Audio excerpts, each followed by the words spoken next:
Halo semuanya, kami dari kelompok 5C. Hari ini kami akan mempresentasikan hasil tugas kelompok kami mengenai cahaya dan prinsip optik menggunakan aplikasi pemrograman Python. Sebelum itu, perkenalkan kelompok kami. Perkenalkan, nama saya Yesus Tuntut dengan NIM 2404 dan teman saya. Perkenalkan, nama saya Rafael Sarojendrato dengan NIM 24040331 dan teman saya. Perkenalkan, nama saya Ingrid Putri dengan NIM 2404031120 dan teman saya. Perkenalkan, nama saya Misalnya Agnesia Simanjunta dengan NIM 2404031116. Berikut video pembahasannya. Yang pertama, latar belakang. Cahaya merupakan salah satu contoh gelombang elektromagnetik yang unik karena tidak memerlukan medium untuk merambat. Fenomena ini dapat diamati dalam kehidupan sehari-hari. Misalnya pada siang hari yang tampak terang akibat cahaya matahari yang mampu sampai ke bumi meskipun dipisahkan oleh ruang hampa. Di sekitar kita terdapat berbagai sumber cahaya, baik alami seperti matahari dan bintang, maupun buatan seperti lampu senter, lampu neon, dan lilin. Sumber cahaya alami menghasilkan cahaya secara alamiah dan tersedia setiap saat, sedangkan sumber cahaya buatan dihasilkan oleh manusia dan tidak selalu tersedia. Sebagai gelombang, cahaya memiliki berbagai sifat. Di antaranya dapat merambat lurus, dipantulkan, menembus benda bening, dibiaskan, diuraikan, serta membentuk bayangan. Ketika cahaya mengenai suatu penghalang, akan terbentuk daerah bayangan yang disebut umbra dan penumbra. Tergantung pada seberapa besar bagian cahaya yang terhalang. Dalam fisika, cahaya didefinisikan sebagai energi berbentuk gelombang elektromagnetik yang kasat mata dengan panjang gelombang sekitar 380 hingga 750 nanometer. Selain itu, cahaya juga terdiri dari paket partikel yang disebut foton, sehingga dikenal dengan istilah dualisme gelombang partikel. Cahaya yang terdiri dari berbagai panjang gelombang akan dipersepsikan oleh mata manusia sebagai warna. Selanjutnya, bidang studi yang mempelajari cahaya dikenal sebagai optika yang merupakan salah satu cabang penting dalam fisika modern. Studi mengenai cahaya dimulai dari optika klasik yang meneliti besaran-besaran seperti intensitas, frekuensi, panjang gelombang, polarisasi, dan fase cahaya. Pendekatan dalam mempelajari cahaya dapat dilakukan secara geometris yang menitik beratkan pada fenomena pemantulan dan pembiasan maupun secara fisis yang mempelajari interferensi, difraksi, dispersi, dan polarisasi. Prinsip-prinsip optika ini sangat penting dalam kehidupan sehari-hari, terutama dalam pengembangan alat optik seperti lensa, kaca pembesar, mikroskop, dan periskop. Pemahaman tentang perilaku cahaya juga menjadi dasar dalam berbagai teknologi modern yang berkaitan dengan komunikasi dan pencitraan.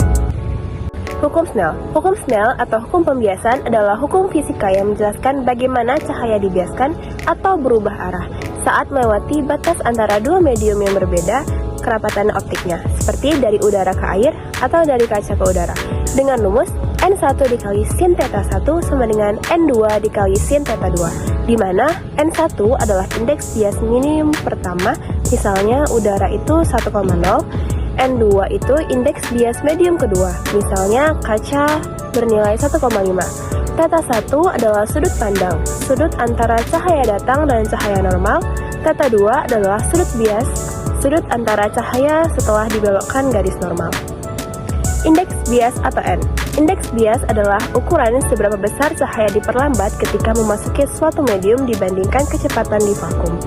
Rumus indeks bias itu adalah N sama dengan C per V, di mana N itu indeks bias medium, C sama dengan kecepatan cahaya di vakum atau ditambah dikurang 3 dikali 10 pangkat 8 M per S, V sama dengan kecepatan cahaya dalam medium tersebut.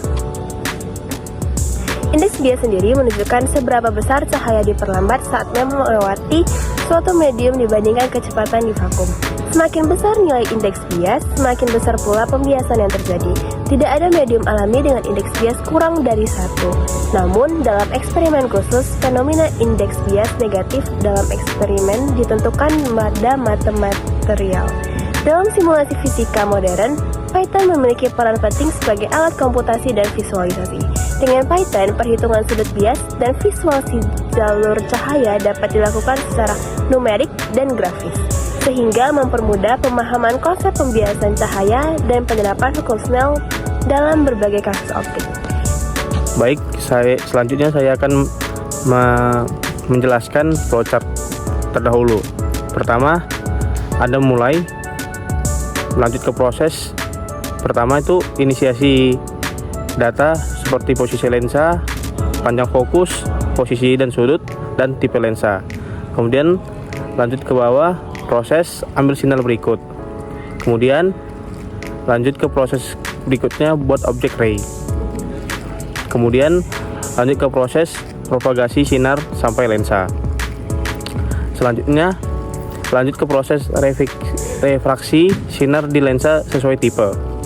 Kemudian proses propagasi sinar setelah lensa. Nah, di sini akan ada decision. Pertanyaan itu ada sinar lagi. Jika ya, kembali ambil sinar dan akan diarahkan ke ambil sinar berikut, ke proses ambil sinar berikut. Ya, jika tidak, akan dilanjutkan ke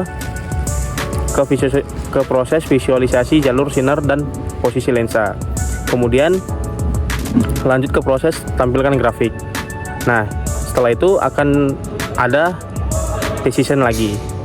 Apa pertanyaannya simulasi ulang. Jika ya, akan kembali ke inisialisasi di atas. Jika tidak, maka prosesnya selesai. Baik, saya akan menjelaskan hasil visualisasi dari pemrograman Python. Ada init atau XY dan AngelDeck untuk menginisialisasi sinar dengan posisi awal X dan Y dan arah sudut datang. Ada propage atau distance menggerakkan sinar lurus sejauh distance mengikuti arah sudutnya. Ada refresh menyesuaikan arah sinar setelah melewati lensa. Sudutnya diubah agar lensa cembung sinar menuju titik fokus dan lensa cekung sinar menuju titik fokus. Dan ada simulate lens. Fungsinya menjalankan simulasi untuk jenis lensa tertentu. Parameter tetap itu ada lens X sama dengan 5,0, posisi lensa pada sumbu X, dan focal length 2.0, jarak fokus lensa. Dan ada ray start X sama dengan 0.0, titik awal sinar di sumbu X. Dan ray start Y sama dengan minus 1.0, 0,0, 1.0. 3 sinar sejajar di atas, tengah, dan bawah. Dan ada juga ray angles sama dengan 0,0,0, semua sinar sejajar sumbu X atau sudut datang 0 derajat.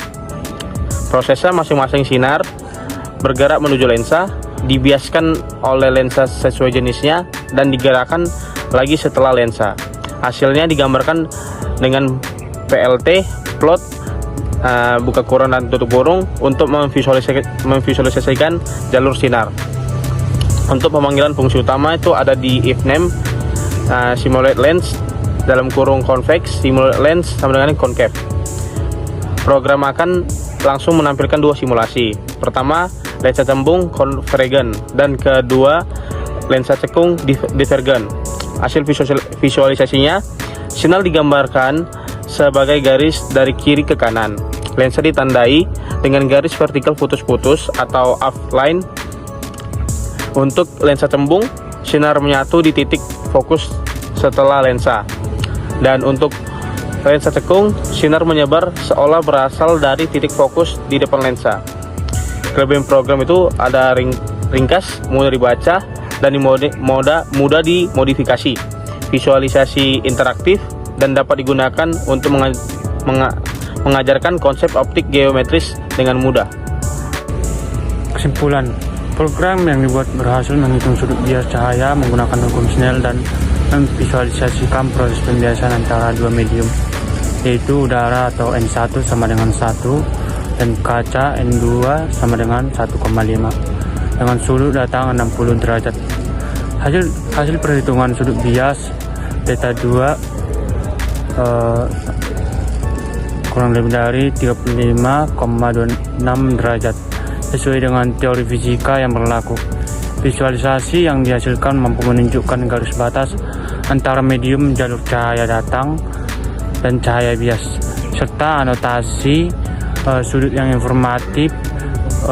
Program ini masih terbatas pada kasus sederhana dengan parameter statis, namun dapat dikembangkan lebih lanjut untuk kasus seperti pemantulan total internal dan input pengguna yang lebih interaktif.